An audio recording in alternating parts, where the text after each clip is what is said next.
नमस्कार दोस्तों, astro science में आपका स्वागत है। आज हम जन्म कुंडली का विश्लेषण करने वाले हैं। तो एक व्यक्ति ने हमसे संपर्क किया था, तो हमने उनको पूरी उनकी कुंडली विश्लेषण करके और उसके बारे में उपाय बता दिए हैं। यदि आप अपनी कुंडली परामर्श करना चाहते हैं तो आप हमसे जो स्क्रीन पर नंबर दिख रहा है आपको, उस नंबर पे व्हाट्सएप नंबर पे आप पूरा डिटेल्स भेज दीजिए। ठीक है। तो कुंडली विश्लेषण, जो आपको सामने जो कुंडली दिख रही है वो कन्या लग्न की कुंडली है। तो आप वीडियो पूरा अंत तक देखें, इस कुंडली का विश्लेषण करने वाले हैं हम। तो कन्या लग्न की कुंडली है, जो लग्नेश बनते हैं बुध, जो कि एकादश भाव यानी आय भाव में बुध की शत्रु राशि यानी कर्क में बैठे हैं। ये जो कुंडली है, ये कुंडली की चंद्र राशि सिंह है, सूर्य राशि कर्क है। तो द्वितीय भाव में मंगल होने के कारण इनके कुंडली में मंगल का योग प्रभाव होगा। ठीक है। तो बुध के लिए सूर्य शुक्र मित्र है, चंद्र शत्रु है और मंगल बृहस्पति शनि सम है। तो ये जो कुंडली है, तो इस राशि में सप्तम भाव का स्वामी बृहस्पति ये बाधा कारक होता है। मतलब जब जब गुरु की दशा आएंगी तब बाधा आने लगेंगी इनके जीवन में। ठीक है। तो मैंने उनको उपाय बता दिए हैं, तो मुझे लगता है वो उपाय जरूर करेंगे। तो कुंडली का विश्लेषण करना शुरू करते हैं। तो पहला भाव कन्या राशि का है, स्वामी बनते हैं बुध। तो पहले भाव को लगन कहते हैं। ये स्वास्थ्य का भाव, व्यक्तित्व का, आत्मविश्वास का, आत्मसम्मान का, आत्मा का, इन सब का विचार प्रथम भाव से किया जाता है। तो बुध पहले भाव से 11वें भाव यानी आय भाव में बैठे हैं, एकादश भाव में शत्रु राशि में सूर्य के साथ स्थित है।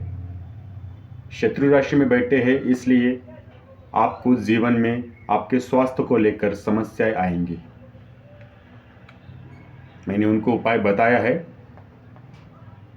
ठीक है। तो दूसरा भाव देखेंगे तुला राशि का, स्वामी है शुक्र। इसे धन का भाव कहा जाता है। आर्थिक स्थिति, आपकी कुटुंब व पैतृक संपत्ति, धन की स्थिति, इन सब का विचार इसी भाव से किया जाता है। तो शुक्र दूसरे भाव से 11वें भाव यानी व्यय, हानि, इस भाव में जाके बैठे हैं, द्वादश भाव में बैठे हैं। वो भी शत्रु राशि में चंद्र के साथ स्थित है। तो 12वें भाव में होने के कारण जो आपका भाग्य भाव है, नवम और धन भाव, इसमें आपको बहुत परेशानी आएंगे, क्योंकि आपको ज़िंदगी में काफ़ी संघर्ष करना पड़ेगा। क्योंकि बृहस्पति की 7वीं दृष्टि भी शत्रु दृष्टि है, वो भी आपके भाव के ऊपर पड़ रही है।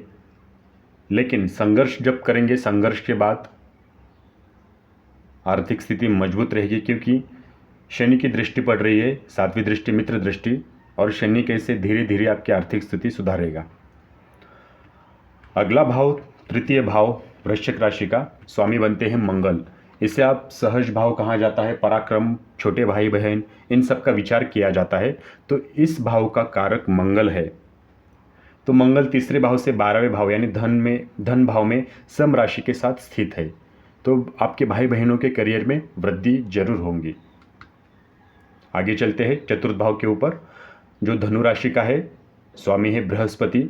इसे सुख का भाव कहा जाता है, सुख भाव, माता का भाव, घर, सुरक्षा की भावना, पारिवारिक प्रेम, इन सब का विचार इसी चतुर्थ भाव से किया जाता है। तो बृहस्पति चौथे भाव से 5वें यानी आयु भाव में मित्र राशि में शनि के साथ स्थित है। तो 8वें भाव में होने के कारण आपका जो चौथा घर है और सप्तम भाव है, यहाँ पे थोड़ी कुछ कमियाँ आएंगी, जैसे कि आपके माता का स्वास्थ्य खराब हो सकता है। लेकिन जो बृहस्पति की 9वीं दृष्टि अपने ही घर पे पड़ रही है, इसलिए आपके घर में सुख शांति का वातावरण बना रहेगा। आगे देखेंगे पंचम भाव। तो पंचम भाव मकर राशि का है, स्वामी बनते हैं शनि। इसे संतान का भाव कहा जाता है।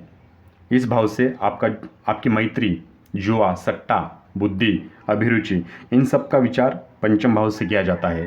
तो शनि पंचम भाव से चौथे यानी आयु भाव में नीच के होकर बैठे हैं, तो शत्रु राशि में बृहस्पति के साथ स्थित है।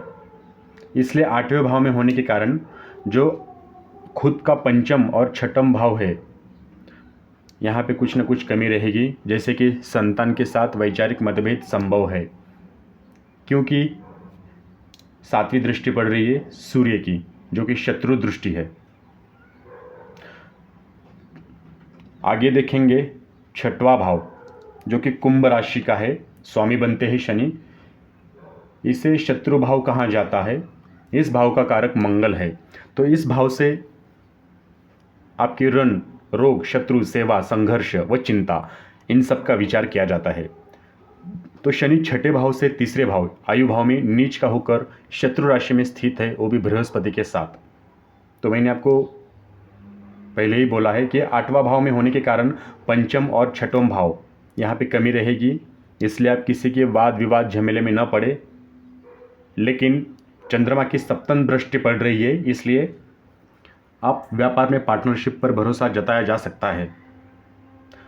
शुक्र की 7वीं दृष्टि पड़ रही है, तो अगर कोई कोर्ट का मामला है, मुकदमा का मामला है, तो उस विवाद से भी आपको छुटकारा मिल सकता है। आगे चलते हैं सप्तम भाव के ऊपर। सप्तम भाव मीन राशि का है, स्वामी है बृहस्पति, तो इसे विवाह भाव कहा जाता है। पत्नी का, साझेदारी का व व्यापार, इन सब का विचार इसी भाव से करते हैं। तो बृहस्पति 7वें भाव से दूसरे भाव यानी आयु भाव में मित्र राशि में शनि के साथ स्थित है। तो 8वें भाव में होने के कारण जो खुद का चौथा और सप्तम स्थान है बृहस्पति का, यहाँ पे कुछ ना कुछ कमी रहेगी, जैसे कि दाम्पत्य जीवन में लड़ाई झगड़े होते रहेंगे। 8वां भाव देखेंगे मेष राशि का, स्वामी बनते हैं मंगल। तो यहाँ पे इस भाव में अपमान, कलंक, विपदा, मृत्यु, इन सब का विचार किया जाता है। तो इस भाव का कारक शनि है। तो मंगल 8वें भाव से 7वें यानी धन भाव में सम राशि में स्थित है, तो कुछ न कुछ परेशानी आपके जीवन में बनी रहेंगी।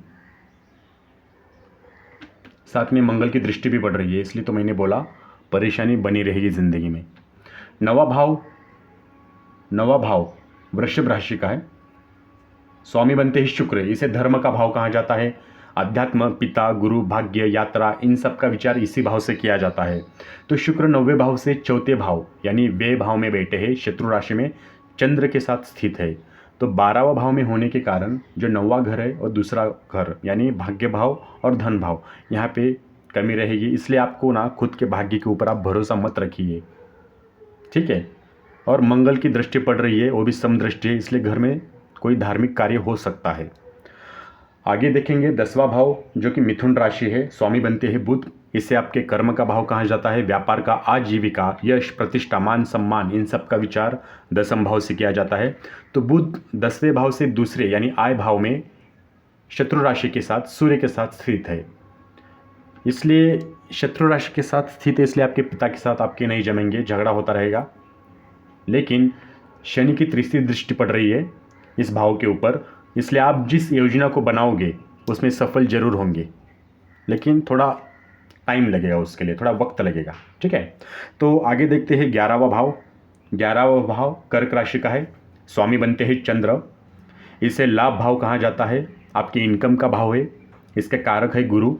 इस भाव से आपकी उन्नति, विकास, आय, लाभ, इन सब का विचार किया जाता है। तो चंद्र 11वें भाव से दूसरे यानी व्यय भाव में मित्र राशि में शुक्र के साथ स्थित है। तो